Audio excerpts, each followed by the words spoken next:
우리는 이 말씀을 통해서 배경을 알아야만 합니다. 이 배경이 뭐냐면 바리새인들과 그 제자와 헤롯 땅에 예수님께 와서 궁지에 몰아넣혀서 질문을 하고 거기에서 결국 아무 말 못하고 납작코가 되었다 이런 말을 어제 아침에도 들었어요. 또 이제 바리새인들하고 사두개인들하고 항상 적수인데 아이고 너희들은 바보다. 우리가 갈게. 우리가 뻔때려 보이지 마 하면서 부활이 없고 이 세상 살다 죽으면 끝나는 것이다 하면서 그렇게 주장하는 바리새인들파, 오늘날로 말하면 인본주의죠. 사두개인. 근데 바리새인들은 신본주의에 가깝죠. 그래서 이 사두개인들은 이 현실만이 필요로 여기고 내세는 필요 없다. 죽으면 끝이지 뭔 천국 있고 지옥 있고 천사가 있고 뭐 그러냐. 그러다 보니까 예수님은 내세가 있고 천국에 대해서 굉장히 많이 강조하고 있잖아요. 부활이 있다는 것을 가르치시고. 그래서 바리새인들이 천국도 있고 부활도 있고 내세 있고 이런 상황을 통해서 항상 예수는 바리새인들하고 같이 짝짝꿍해서 같은 맥락을 이루고 있다. 그런데 바리새인들이 결국 예수에게 질문을 던졌을 때 그 대답을 못 해줬다 이거죠. 대답을 해주고 바리새인들이 대답을 더 이상 못하고 갔다 이런 내용들. 그러니까 이제 우리가 뻔때를 보여주겠다. 그래서 가이사에게 7 아들이 있는데 그 아들 중에서 큰 아들이 결혼했을 때 어떻게 되느냐? 바로 아이를 낳지 못하고 죽었다. 그러면 둘째가 또 형수하고 같이 살고 또 죽었다. 셋째도 해서 7채가 다 죽었는데 부활이 있다고 하니까 부활 후에는 그 여자가 누구의 아내입니까? 이건 성경에 나오는 그 당시 고대 근동의 계대 결혼이라고 자손을 대를 이어주기 위해서 그런 제도가 있었던 것입니다. 이때 부활이 없다고 하니까 거기에서 자기들은 그런 걸 믿지 않은데 예수님은 부활이 있다고 하니까 부활이 있다고 하시니까 누구의 아내냐 이걸 물어본 거죠. 이렇게 해도 걸리고 저렇게 해도 걸리고 대답 못할 것이다 했는데 예수님이 너희는 성경도 또 하나님의 능력도 알지 못한 거로 오해했다 해가지고 예수님이 답변했을 때 그들이 깜짝 나자빠지고 또 도망갔다 이거죠. 그래서 우리가 어제 아침까지 이런 말씀을 들었어요. 오늘은 그 뒤에 이제 예수님이 이제 질문을 합니다. 이제 그들은 더 이상 이제 물어보지를 못하는 거예요. 그럴 때 예수님이 그들에게 질문하기를 내가 너희들에게 한 가지 묻겠다. 넌 그리스도에 대해서 어떻게 생각하느냐? 그리스도는 누구의 자손이냐? 누구의 자손이라고 생각하느냐? 이렇게 물은 거예요. 우리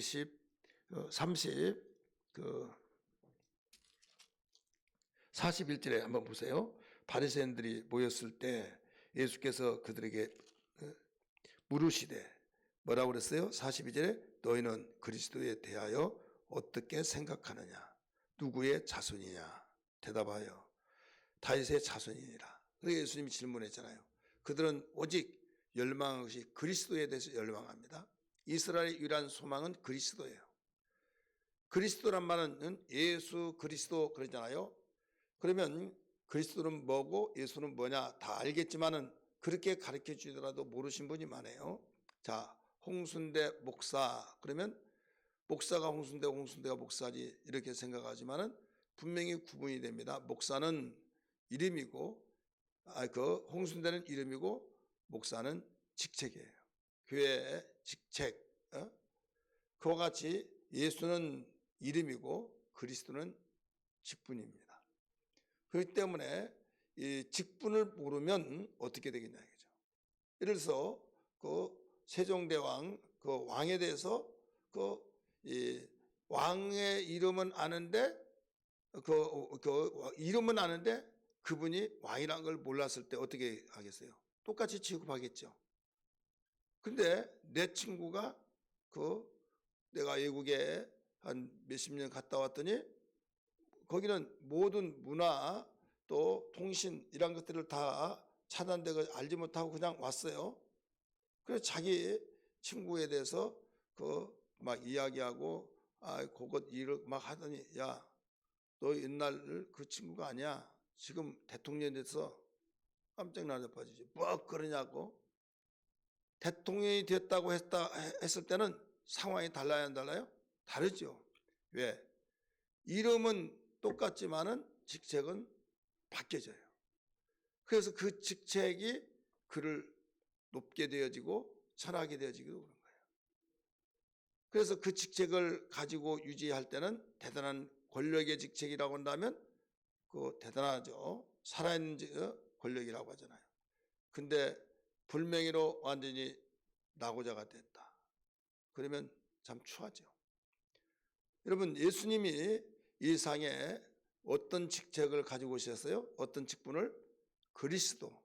그래서 모든 사람들이 그 예수를 뭘로 보느냐? 그리스도로 보는 거죠. 근데 그리스도로 보는데 어떤 이들은 야, 네가 뭐 그리스도냐? 그래서 그 당시에 모든 관심사는 예수가 누구냐? 이거예요. 그리스도다. 신앙 고백이 구원받는 것이 뭐냐면 예수를 그리스도로 보는 사람, 마음속에 믿는 사람, 고백하는 사람, 그걸 바로 아는 사람만이 구원받는 거예요. 그래서 성경은 수없이 그 신앙 고백할 때 그 베드로도 주는 뭐라고 그랬어요? 그리스도시요 살아계신 하나님의 아들이시니라 이렇게 나오잖아요. 그리스도가 어떤 분이냐 이거예요. 바로 하나님의 아들이신데 왕이란 말이거든요. 또 제사장, 선지자. 그래서 이 그리스도란 자체는 기름을 부은 자거든요. 기름을 부었는데 누구에게 기름을 부었느냐? 당시에 왕과 제사장과 또 선지자에게 기름을 부었어요. 그러면 왕은 누구냐? 수평관계로서 백성을 통치하는. 선지자는 누구냐? 하나님과의 관계 속에서 하나님 눈이 안 보이잖아요. 안 보이는데 하나님을 어떻게 알아요? 여러분, 우리가 사람 눈에 보이는 사람도 말을 하지 않고 입 다물고 그냥 만나면 안녕하세요. 그 대답도 묻지 않고 고개만 이렇게 인사하고 그렇게 10년을 살았다고 봐요. 그 사람 누군지 모르잖아요. 속마음이 어떤 거 모르잖아요. 말을 통해서 그 사람의 마음과 생각을 알 수 있어요. 그래서 하나님 눈에 보이지 않는데 보이지 않는 하나님을 내가 생각한 대로 이런 분 저런 분 하면 맞을 수도 있지만 대부분 다 틀립니다. 그래서 대화를 통해서 그 사람이 어떤 생각과 어떤 마음을 가지고 살아가는 사람인지를 알 수 있듯이 우리는 하나님이 눈에 보이지 않지만은 하나님이 어떤 생각과 어떤 의지와 어떤 뜻을 가지고 계신지를 알 수 있는 유일한 길은 하나님이 말씀을 해주셔야 된다. 근데 말씀을 누가 전해주냐? 선지자들이 전해줘요. 선지자는 하나님의 말씀과 하나님의 뜻과 하나님의 의지를 그대로 전해줍니다. 그래서 이 목사가 설교할 때 성경은 이렇게 말하고 있습니다 하면 목사의 입에서 전해졌지만은 하나님의 말씀을 대신 전해준다 이거죠. 그래서 선지자는 하나님의 말씀을 대신 전해주는 메신저, 이게 바로 선지자예요. 그러니까 하나님 말씀이 뭡니까? 발에 길에 빛이요 발에 등불이다. 깜깜할 때 빛이 없으면 우리가 움직일 수가 없잖아요. 그래서 그만큼 선지자의 소리가 중요한 겁니다.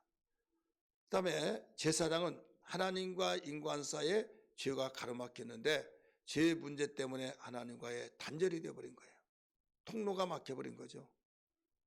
그래서 이 통로를 열어놓을 수 있는 자격이 있는 사람이 오직 유일하게 제사장이에요. 그래서 이 세 가지 직분은 너무 중요합니다. 이것을 이 그리스도라고 하는 그 말은 세 가지 삼직을 다 겸직하고 계신 분이다. 이 말씀이에요. 하나님의 아들이지만은 왕이 되지 못했다고 한다면 여러분 왕이 되지 못했다고 한다면 무엇과 같은 거 하면 왕자들이 많이 있는 가운데 왕은 한 사람만 되잖아요. 그러면 나머지 왕자들은 왕이 된 왕자하고 차원이 다르듯이 하나님은 독생자 아들 하나밖에 없지만은 예수 그리스도는 얼마나 귀하게 여겼겠습니까? 그러나 이 땅에 보내실 때 뭘로 보내시는가 하면 그리스도로 보내셨다 이거죠. 세 가지 직책을 가지고 왜 우리를 구원하기 위해서, 왜 우리를 유혹하고 또 그렇게 죄인이 되게 만들었던 마귀를 박멸시키기 위해서, 그리고 우리를 건져내고 이 세상에서 생명의 풍성함으로 하나님의 행복으로 이제 길을 다시 돌려놓는 거죠. 누구에게로? 하나님께로. 마귀에게 사로잡힌 자를 하나님께 돌려놓고 잃어버렸던 행복을 다시 찾아서 주고 결국은 이 땅에 살다가 이제 하나님께로 가서 영원붕토록 행복하며 살라고 예수를 이 땅에 보내셨다 이거죠. 그런데 마귀에게 너무 오래까지 지배를 받고 있다가 보니까 거기에서 생각이 바뀌어 버리죠. 예를 들어서 나라가 바로 망하면 그 나라 사람들이 우리가 망하기 전에 이렇게 살았다 해서 비교가 될 거 아닙니까? 그런데 나라가 망하고 난 뒤에 이제 망했던 당대 사람들은 다 죽고 1세가 태어나고 2세가 태어나고 3세가 태어나고 5대가 태어나고 막 같이 살고 그러면 선조들로부터만 들었지 자기들은 거기서 태어났기 때문에 그 문화와 그 풍습과 그 법에 따라서 익숙해지고 다른 비교가 될 수가 없잖아요. 그래서 그렇게 살아간 것이 정상적으로 알고 있다 이거죠. 북한이 분단되기 전에 거기에서 분단되고 난 후에 그 당시 사람들은 마음껏 자유를 누리고 마음껏 살았는데 느닷없이 갈라져서 북녘 땅에는 사회주의가 되어서 자유를 잃고 교회도 나가지 못하게 하고 다 잡아 죽이고 막 숨어서 살다가 이제는 신고해야 된다. 자녀도 부모가 자녀를 막 신고하고 그래서 기독교가 시가말 나왔다 이거죠. 왜 그런가 하면 벌써 그렇게 해서 이제는 그 당시에 당대 사람이 다 죽고 난데 2대, 3대, 4대 후손들이 살다 보면 거기에서 비교가 안 되죠. 조상들이 이미 죽었죠. 사회교육은 막 계속 사회주의 교육을 시키죠. 그러니까 비교가 되질 않는다 이거죠. 여러분 우리나라 국민이 미국에 가서 이제 시집가고 장가가서 애들을 낳았어요. 애들 낳고 거기서 이제 혈통은 우리 대한민국 사람이지만은 그의 문화는 미국 문화를 가지고 사는 거죠. 미국 문화를 가지고 살아요.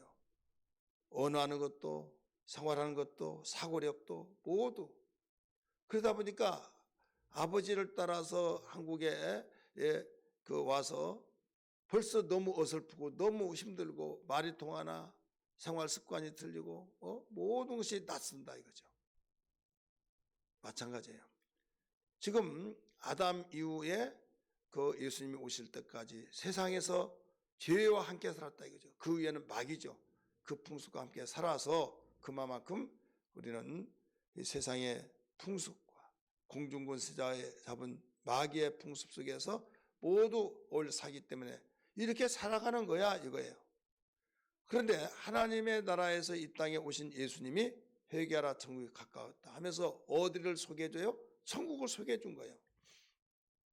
한 번도 들어보지 못했던 천국을 소개해 줄 때 이게 뭔 소리야 하면서 관심도 없다 이거죠.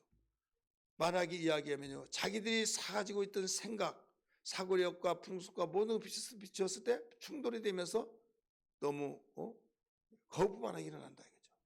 그래서 돌 던지고 막 제자를 죽여야 된다고 이렇게 되어진 거죠.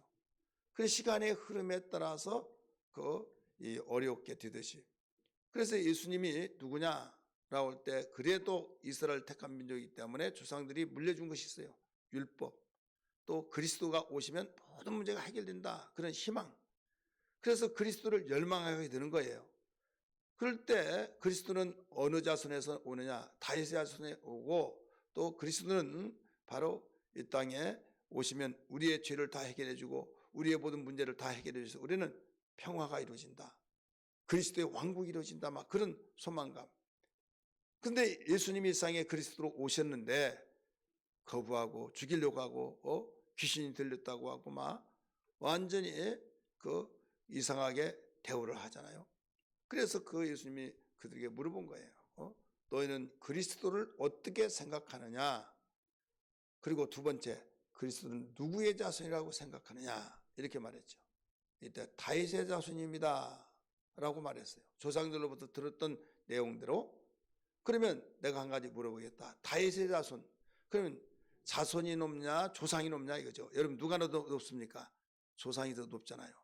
근데 다윗은 성경에 시편에 있는 말씀을 인용해서 예수님이 그 성령에 감동돼서 다윗이 그 자기 자손이라고 하는 그리스도를 향해서 주라고 말했다. 주. 그러면 주라고 말했으니까 왕이 바로 자기 자손을 주라고 했을 때 이거 어떻게 된 거냐 이거예요. 한번 생각해 보세요. 자기 자손에게 주라고 말했을 때 누가 어른이고 누가 높냐 이거예요. 그러니까 그들이 대답을 못하는 거죠. 그래서 감히 그때부터 묻는 자가 없더라라고 말씀했죠. 여러분 사실 그렇지 않습니까? 조상이 최고 높죠. 자손들은 다 밑에죠.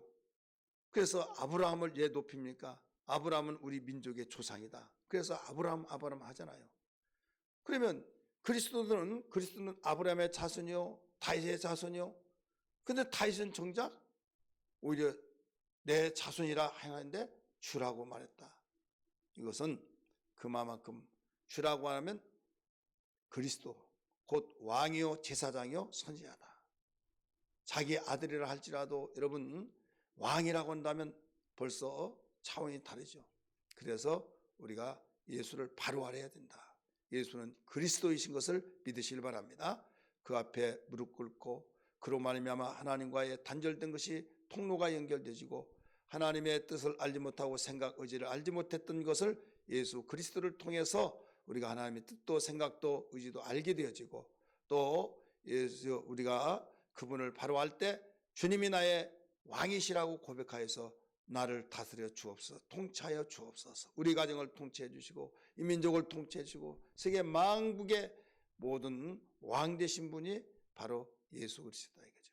지금은 나라마다 군왕들이 있고 그렇지만은 주님이 이 땅에 다시 오실 때는 만왕의 왕으로서 심판하셔서 통치하신다는 걸 알아야 될 줄 믿기 바랍니다. 그 예수를 우리가 지금 믿고 있는 거예요. 세상에는 신이 아닌 신들을 신이라고 하면서 수억의 신들이 있지만은 거기에서 예수 그리스도만이 참신이라는 걸 알아야만 됩니다. 왜 그러냐? 종교의 창시자들이 있어요. 창시자들인데 그 창시자들은 다 죽었습니다. 여러분 신은 죽지 않는 거예요. 믿으시길 바랍니다. 그러므로 죽지 않는데 죽어서 묘비를 남기고 봉을 올려놓고 정말 무덤에 이 봉이 얼마나 크기느냐에 따라서 위대하다라고 나타내서 어마어마하게 큰 왕릉을 세우고 거기에 묘비를 세워놨다 이거죠. 근데 예수는 빈 무덤입니다. 예, 살아나셨기 때문에 죽지 않는다 이거죠. 그분이 다시 오실 날이 계속 다가오고 있다는 걸 기억하면서 그렇기 때문에 몇 수억이 되어지는 그 신들 가운데서 유일하게 한 분만이 스스로 계시고 창조주 하나님이시고 왕이시다 이게. 여러분 이 주님을 만난다고 한 것은요, 이건 기적 중에 기적이라는 걸 알아야 될 줄 믿기 바랍니다. 왜? 그 회사에 들어갈 때 100대1로 들어간 것만 대단하다 하고 그러잖아요. 그런데 신이 아닌데도 신이라고 하니까 어느 것이 진짜인지도 몰라요. 근데 하나만 진짜예요. 이 하나의 신, 정말 진짜인 몇 수십대에서 수십억의 하나밖에 없는 예수를 만났다고 한 거. 이건 큰 영광이요 복 중의 복이라는 걸 기억하면서 우리 모두도 함께 확신 가지고 예수는 나의 그리스도시오라고 고백하면서 우리 신앙생활하기를 주님으로 축원합니다. 할렐루야.